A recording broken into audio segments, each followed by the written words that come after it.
It's the story dominating the news. When Russia decides to turn off the gas and the electricity, they absolutely can. And Ukraine would then freeze. They would. An inside look into the conflict in Ukraine on today's 700 Club Interactive. On 700 Club Interactive, we use technology to pray for each other and explore topics that matter to you. Watch what God is doing in the world today. Well, welcome to the show. Ukraine has been in the news. Protesters flooded the streets of the capital and then were massacred, causing the president to flee the country. And then Crimea voted to join Russia. Christians in Ukraine say their nation is at a critical turning point. George Thomas brings us that story. Pastor Volodymyr Kunyets couldn't be prouder of his country's new leader. He is a born-again Christian and loves God. For several years, Alexander Turchinov, Ukraine's interim president, has attended Kunyets' church in Kiev and serves as deacon. It is very rare, not just for Ukraine, but the entire region, for a Baptist Christian to run the country. Turchinov recently told a Christian magazine that God is working in his country. Despite the political chaos, he's asking believers worldwide to pray. I'm so glad he's been given such a position, but from another perspective, it is very scary because we are experiencing very difficult times. We are bankrupt as a nation, and there are many enemies who don't want to see Ukraine do well. When protests started last November, Ukrainian Christians found themselves playing the role of peacemaker. Ostap Kirdivik is a leader of the anti-government demonstrators. During the gunfights, there was a priest who was standing there and who gave his last words and last services to the dying people, and he personally told me that 20 people died on his hands. Men like Father Theodosi Ivashko literally risked their lives to stand in the gap. It happened just a few feet from here. Hundreds of Ukrainian police stood on one side and anti-government demonstrators on the other, and we took our place in the middle, calling for calm. Victoria Semenikina traveled to Maidan, ground zero of the mass demonstrations, to pray for families that lost loved ones. She also gives thanks for men like Father Ivashko. I saw Protestant, Catholic, Orthodox, and other Christians helping those for and against the government. These men and women are also heroes, as much as those who gave their lives for freedom. For months here on Maidan, the Ukrainian church across denominations played the role of peacemaker. Today, it's preaching a message of reconciliation. We are preaching this message in almost every service and encouraging people to demonstrate in practical ways how we can help heal our nation. Parliament member and well-known Christian Alexander Dubovoy says his country has a small window of opportunity to get things right or else. People are clearly not happy, but we cannot overcome evil with evil. We have to be more forgiving. Days after the massacre that killed more than 100 and injured some 600 others, Larissa Litvin's church erected this tent for counseling.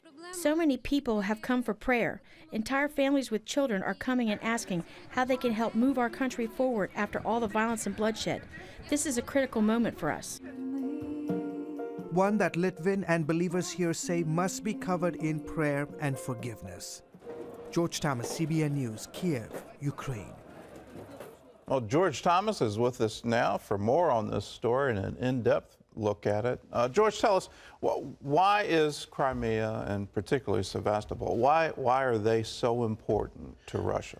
They have, for the last 15 years, Gordon, they've held a strategic military posture off the coast of Ukraine. They've had about between 15 and 25,000 Russian forces, part of an agreement that they made 15 years ago with Ukraine. And this agreement was clearly spelt out over the last 25 years. They said, you know, you cannot go beyond a certain line in Ukraine. You cannot go past Sevastopol. The parameters were clearly spelled out. And so in some ways, why did the Russians invade Crimea? Because A, it was easy. They had 25,000 troops already stationed there. You know, it's unlike the situation that happened in 2008 when the Russians invaded Georgia. You saw Russian tanks, you saw the Georgian tanks, you know, face each other. In this case, the Russians just could easily waltz across the border, and it was a piece of cake. Secondly, they invaded Crimea because they knew the West was weak and they wouldn't respond. And thirdly, It was part of this narrative that Moscow has been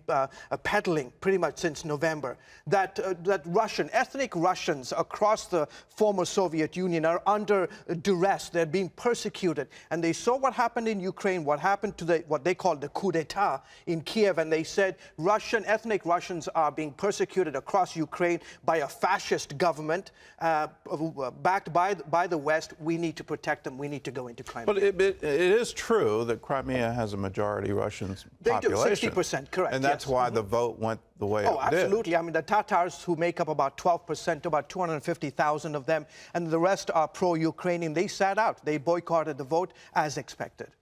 But isn't there also a military advantage here that Sevastopol is their warm water port? Absolutely. Absolutely. For centuries they've looked for. If they don't have that, they don't have access to the oceans of the world. Exactly. With their fleet. Oh yeah. I mean, and that was part of the agreement with Ukraine. The Ukrainians knew the strategic significance of the port for the Russians. But also, if you look at, while I was in Ukraine, saw a map of the country, and if you were to look at the oil pipelines that crisscross this nation coming in from Russia, it is all over the place. That is why Ukraine is so strategic to Russia, because all of the oil coming in from Russia has to go through Ukraine to the rest of Europe. And it's so critical. Almost 40% today of the oil that comes to Europe comes from Russia via the conduit of Ukraine. But isn't Ukraine also dependent on that oil? Absolutely, I mean, they don't have any independent supply of their own. No, exactly, they are. Particularly natural gas. That's right. And if when Russia decides to turn off the gas and the electricity, they absolutely can.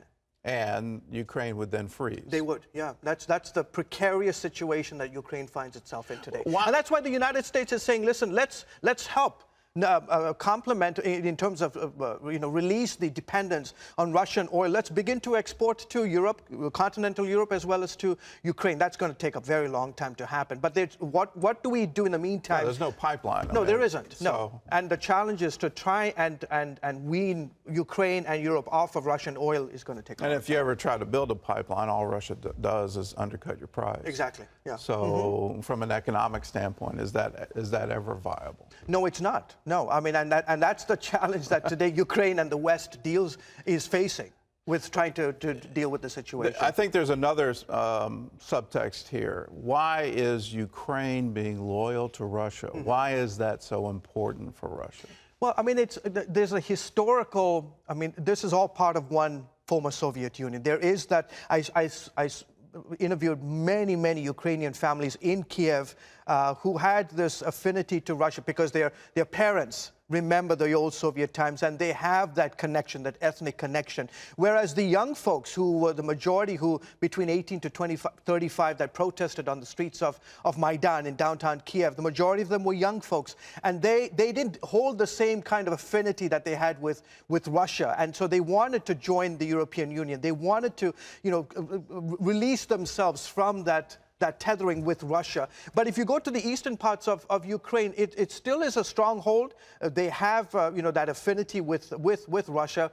But again, it's this, it's part of, Vladimir Putin once said some years ago that the collapse of the former Soviet Union was the geopolitical catastrophe of the 20th century. And in fact, just last week, when he made the announcement, when he signed the declaration, in essence, making Crimea part of the Russian map, he went back to this idea that there is no, he said something to the effect, I can't quote it specifically, but he said something to the effect that there is no country like the Russian people that have been divided like any other country in the world. And you feel this sense of, we've lost an empire, and Ukraine was a big part of it. Well, I think there's even something more where, and the reason they're calling the new Ukrainian government fascist is they all remember World War II. And from a Russian perspective, I've been there, and these weren't government people, these were average citizens. They wanted to talk about World War II. They wanted to talk about what their parents, grandparents went through, the suffering, the number of civilian casualties.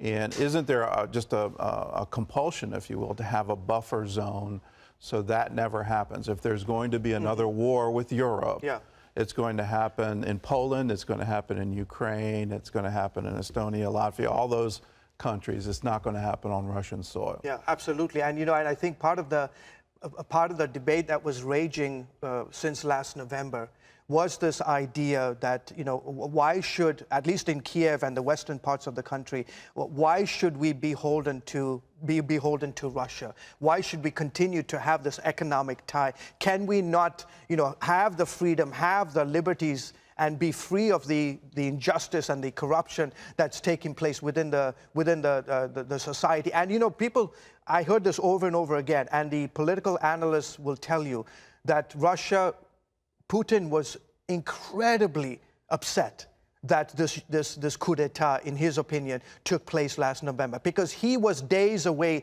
from signing a multi-billion-dollar deal with Yanukovych. In essence, persuaded him to back off from closer ties to the European Union, potential ties to NATO. And when that deal went south and he saw thousands of people take to the streets, his man had, in essence, Yanukovych, did not deliver. And that really, really upset him. Part of this idea that would he lose Ukraine as that buffer, as you said, would he lose it? And that's what he's trying to regain right now. Well, he did more than just lose. I mean, when you go out and massacre your own citizens, which is what he did, you absolutely lose the right to govern in any democracy. Sure, I'm sorry. And they see that. It's over. And what's scary to me right now is that with about 80,000 Russian troops sitting less than 10 miles, 15 miles from the Ukrainian border on the east coast, on the eastern section of the country, and in essence, the White House this week said that they cannot do anything to stop him from crossing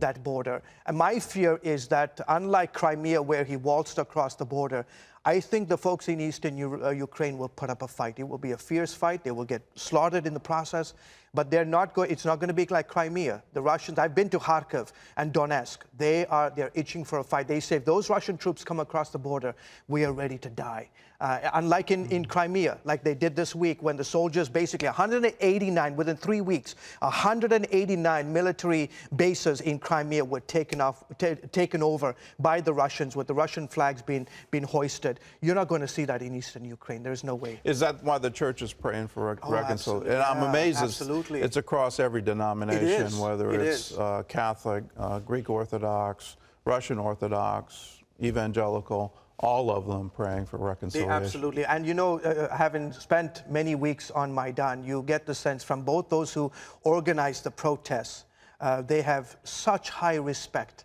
for the church across the denominations, as you said, because they literally stood in the gap trying to bring peace between these two factions, between the Ukrainian Barkuts, the special forces, as well as the demonstrators. They played a critical role. And today they see what's happening.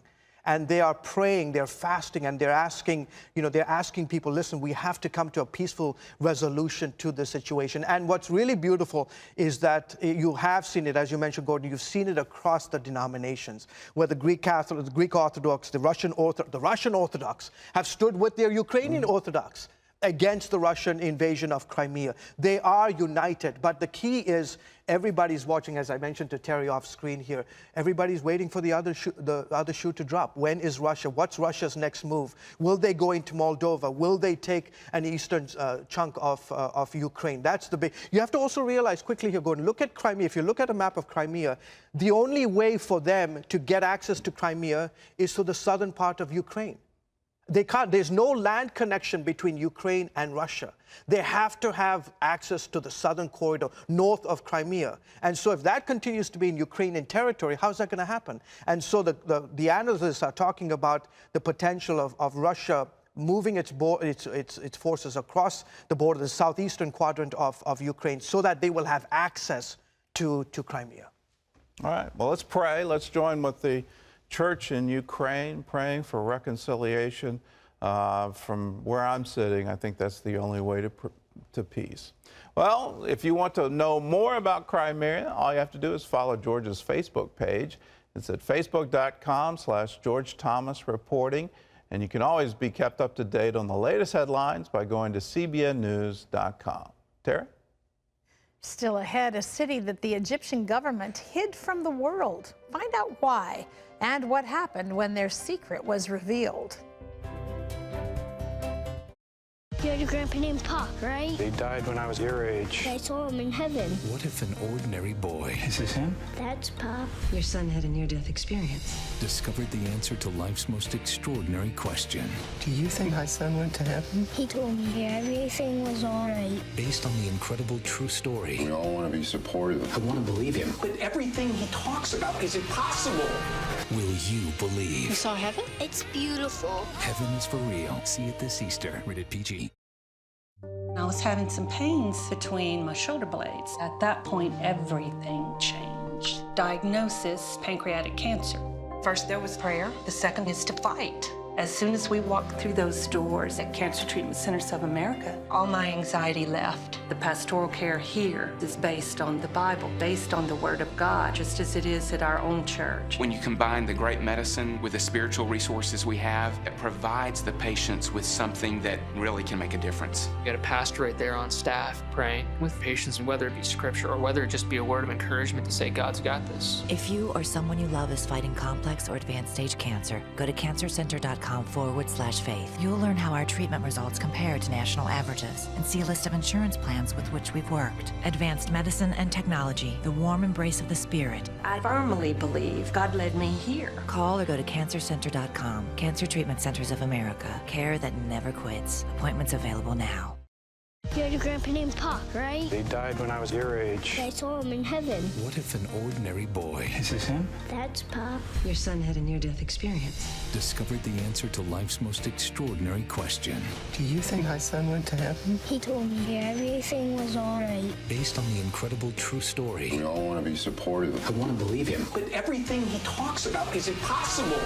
Will you believe? You saw heaven? It's beautiful. Heaven is for real. See it this Easter. Rated PG. The riots across Egypt made headlines around the world. The government was overthrown, and for the first time, the regime couldn't control the release of some of their deepest secrets. On the outer edge of Egypt's capital city, men, women, and children live and work in a garbage dump community called Esbet El Nal. The streets are narrow and overflowing with piles of trash that horses and donkeys have brought from the city. Workers use their bare hands to sift through that trash, looking for items to recycle. The smell is unbearable. Before the revolution that removed Egypt's president from office, this community was a carefully guarded secret. The government didn't want the world to know about it. But now, all that has changed. The people here are mostly Christian, people like 27-year-old Magda. She lived in the garbage community for 18 years, but said that wasn't their greatest challenge. Many women are not educated. Circumcision of young girls is very common. I think this is the greatest area of terrorist activity in Egypt, and we as Christians are suffering because of that. They keep us from going out. We're not allowed to go to our churches or our schools.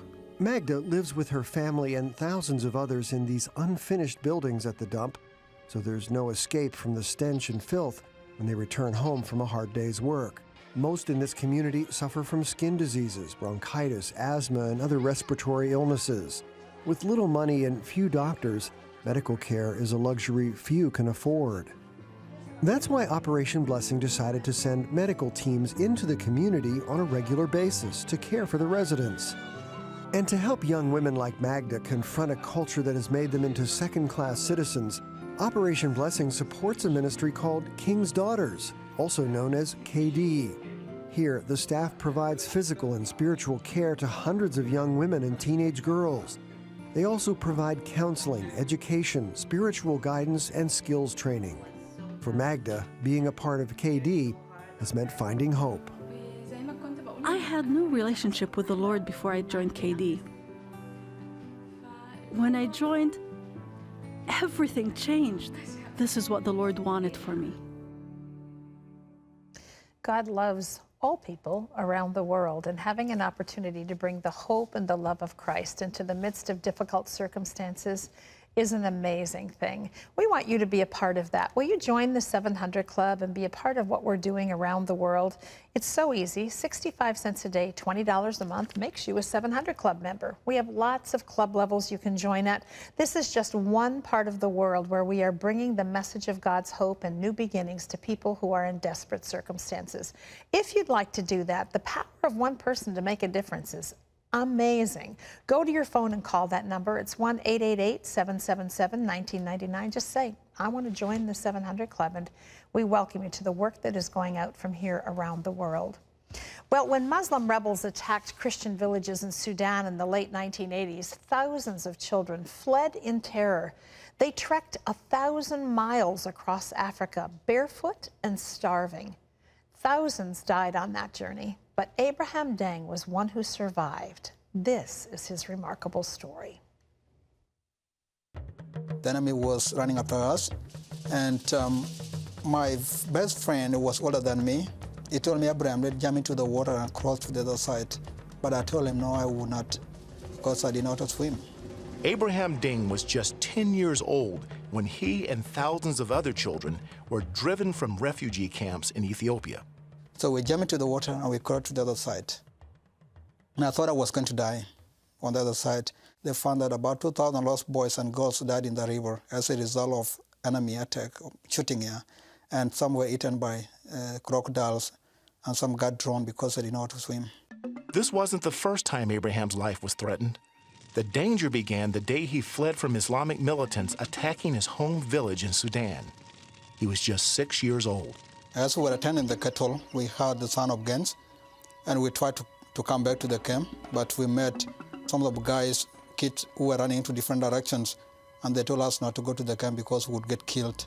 Abraham and some other boys ran into the jungle. I thought there would be a time for me to go back to the camp and eventually go and see my family in the village, but it turned out that it wasn't possible.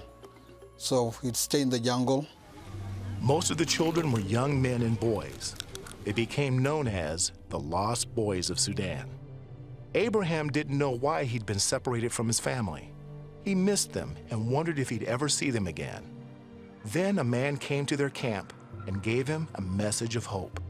After some weeks, there was an evangelist by the name Barnabas. He led me to Christ. He talked to me several times, and also to the other kids, about having hope and faith in God. And someday you will meet your families. Over the next decade, the Lost Boys searched for a place to call home. I didn't have any type of clothes. I had only a pair of shorts that I was wearing, and I didn't have shoes with me. I didn't know where I was going. So I thought eventually I would die. Abraham walked more than 1,000 miles across Africa with bare feet. He stayed in a refugee camp in Ethiopia for 4 years and in a camp in Kenya for 9. Though he survived the journeys, many of his friends did not. Some got killed, and some were eaten by the lion population in the area. Some died as a result of exhaustion. They could not walk further. Some died as a result of starvation. Abraham eventually heard that his own father and 5 uncles had been killed. His mother's fate was unknown. Abraham only knew that he missed her. There was nothing more significant than to be with your mother, give you a hug, and give you rewards whenever you do something good. And you find yourself to be there by yourself, missing all that comfort, parental love and care. It was so difficult. It was so bad, yeah. It would be 19 long years before he learned what happened to his mother. Today, Abraham is no longer a little boy trekking through Africa. He's a young man living in the United States. He was one of nearly 4,000 lost boys resettled in America. Once here, Abraham was on a mission. I have been praying to God when I was over there that God make it possible for me to go to school. God listened to Abraham's prayers. Through hard work and faith, he made his way to Southern Wesleyan University in South Carolina. There, he began studying to become a doctor. I'm going to touch people's life spiritually and medically. And I know for so many reasons that God brought me here to the United States to impact the lives of other Christians here. and to accomplish what he wants me to do, that is education. As Abraham followed God's will for his life, his prayers continued to be answered. One day, he got a phone call. I went on the phone and talked to that guy, and he told me, Abraham, you don't know me for sure, but I have a good news for you. Your mom is alive, and she is a refugee in Ethiopia. I could not believe. His new friend helped arrange a phone call between Abraham and his mother in Africa. Mom told me, my son, your siblings want you to come and see them. And besides that, I'm getting old. And that broke my heart, and I said, Mom, I know you are getting old, and my siblings want to see me. But I know God is going to open the way for me to see you all. And God did. Through donations from other Christians, Abraham was able to return to Africa in 2006. He finally felt his mother's arms around him again. When I saw my mom for the first time since 19 years, my world was completely changed. And I could not help crying when I saw the face of my mother and siblings. My mom lifted me up into the air with my sister, and they ran into the small house, and he has been kissing me and kept calling me with different nicknames that he used to call me when I was a little boy. I tried to respond to her, but there's no other words that came out from my mouth. And it was such a different time. It was such a different time. And it's very difficult to explain, yeah. It was so amazing. Abraham and his family were overjoyed by God's answers to their prayers. But Abraham was saddened by his family's living conditions. There was a reason to why God let me go there, not only to see my family, but to see what people are going through. My heart was broken when I was in the camp. His own mother was suffering from both typhoid and chronic malaria. His brother-in-law needed immediate surgery.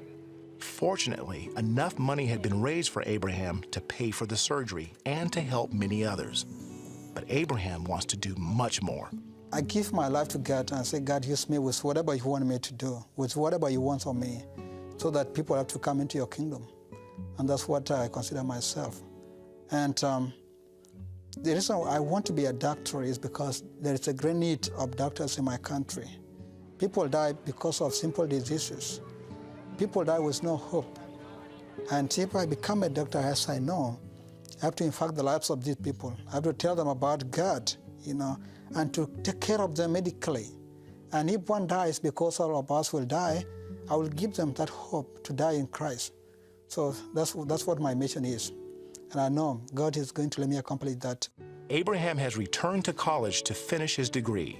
He plans to go to Africa again to see his family and to fulfill his calling. Though he's had to overcome intense pain and tragedy in his 25 years, Abraham has also gained an indestructible faith. I know God is going to use me in a number of ways, not only in Sudan, but in so many places. And that's what I think of him all the time. I appreciate him. I say, God, thank you so much for letting me suffer. Perhaps if I didn't suffer, maybe I would not know God. Incredible wisdom and depth of understanding in that young man who has suffered immeasurably to gain that, but will be used immeasurably to touch the lives of others, because the promise of God is that he takes what the enemy meant for evil and he works it to good. Even something as terrible as what was experienced by his people. That's the victory over the enemy, that he turns around and does something of eternal significance with it. Powerful story. And in doing that, he gains a spiritual knowledge that the fellowship of the sufferings, when you've been through suffering, and the ability to have fellowship, not just with Jesus, but the compassion to reach out to those who are suffering in the world today. Regardless of your nationality, political affiliation, all of these things, let us realize that we're all ambassadors for the King of Kings. And through him, we get the great privilege of showing his love for the world. And realize it's a fundamental to the gospel. For God so loved the world that he gave. He gave. He gave the most precious thing to him, his only begotten Son. So you and I as Christians, what are we giving? Are we laying down our lives so that others can know the good news, others can come to that saving knowledge. And are we going to be just like that wonderful young man to say, yes, I'll go back, I'll help those in need, I'll use what I know to help others. We leave you with this word from Matthew 24. You will hear of wars and rumors of wars. See that you're not troubled, for all these things must come to pass, but the end is not yet. God bless you. We'll see you again.